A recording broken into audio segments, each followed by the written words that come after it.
রাস্তার দুধারে অপরূপ দৃশ্যের নজর কাটছে পথযাত্রীদের। অপরূপ এই দৃশ্যের দেখা মিলবে কক্সবাজার জেলার পেখুয়ায়। এই রুটটি কুতুবদিয়া উপজেলায় যেতে এটির দেখা মিলবে। রাস্তার দুধারে যেন ছবি হয়ে ফুটে উঠছে গ্রামগুলো।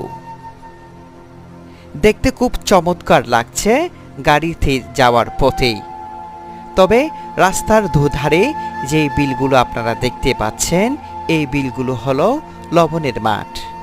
এখানে লবণ চাষিরা লবণ চাষ করে থাকে। তবে অপরূপ দৃশ্যেই এই গ্রামটি, যারা আপনারা প্রথম দেখছেন, লাইক কমেন্ট শেয়ার না করে যাবেন না।